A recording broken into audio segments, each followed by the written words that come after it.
Good. So welcome back to the second segment of our show, the football referee. Still loads more topics to talk about, and we shall start with Crystal Palace. Yay. About time too, cuz. I thought you were deliberately avoiding that. Well, let me start by saying about Saturday's game. Was it Right, Saturday? It was Saturday. Yeah, it it was was that. Saturday against Bournemouth. And it was, in some respects, a game of two halves, as often is said. Um, an incredible game for the neutral observer.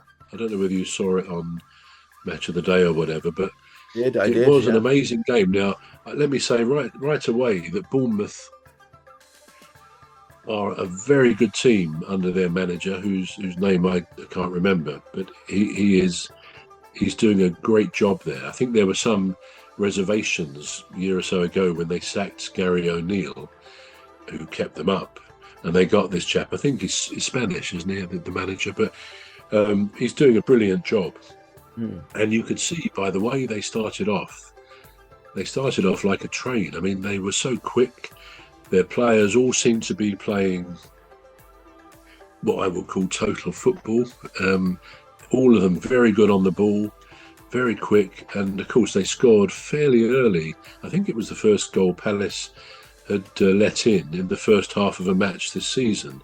Hmm. So it didn't silence the crowd at Palace because our fans don't ever really get quiet. They will always cheer the team, which is good.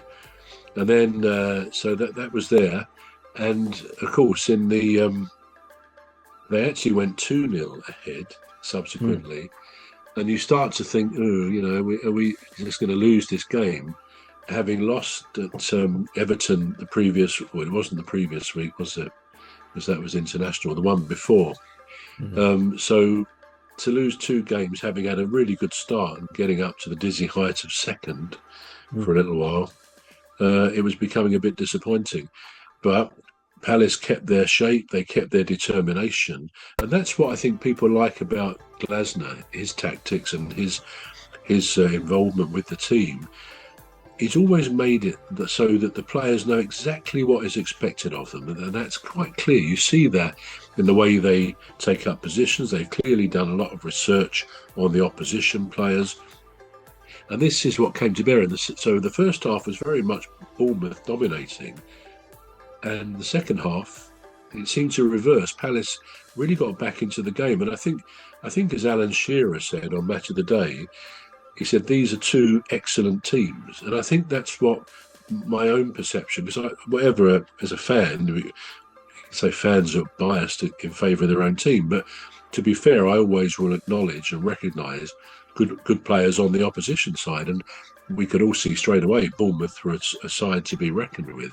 And when you think, I remember when they came up to the Premier League after Palace did in 2013. They came up, I don't know, 3 or 4 years later.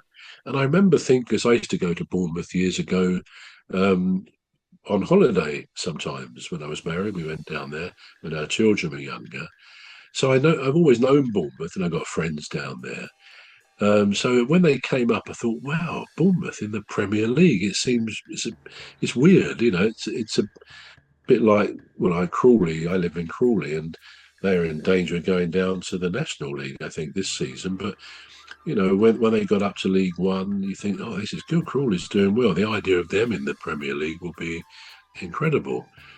So yeah, so Bournemouth, they were excellent. That's all I can say. But the second half, Palace really came back into it, and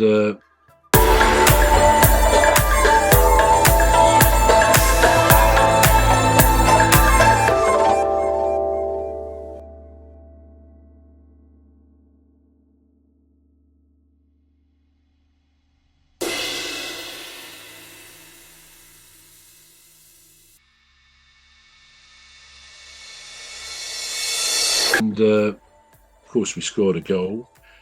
Um, Mateta scored. In fact, he scored all three of our goals. And having missed, I mean, in the first half, he had Hmm. a pretty open goal header.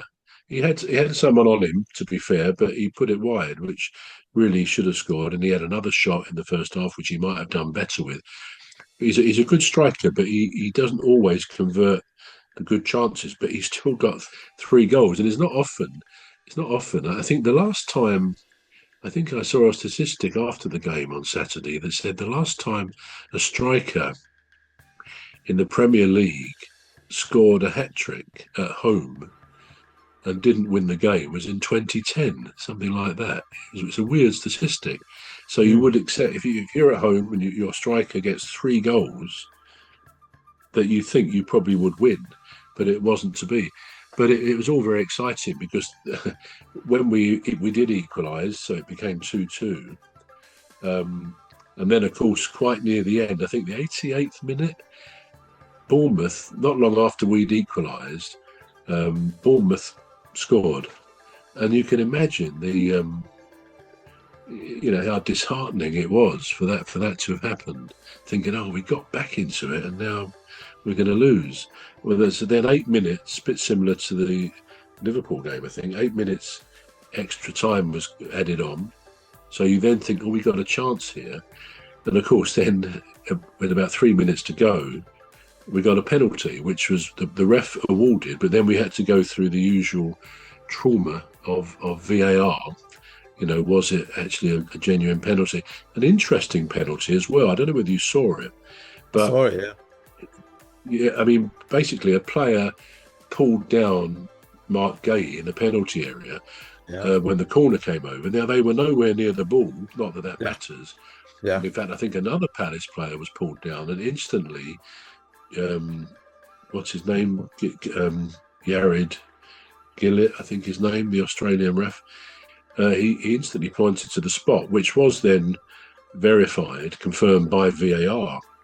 But it's interesting because those sort of tackles is not the word, but players grab strikers, the opponents when the corner's coming over and pull them over, and they never get penalised. And before every corner is taken, pretty much in the Premier League and probably other leagues, the ref he puts his don't take the corner. He goes over to the couple near the goal, perhaps the goalkeeper and someone else, or sort of jostling each other and pulling each other over, and it's ridiculous. And I think people have said for a long time the refs have got to start toughening up on that. Give a penalty. Don't go over first. If you see one, it's not 6 of one, half a dozen the other.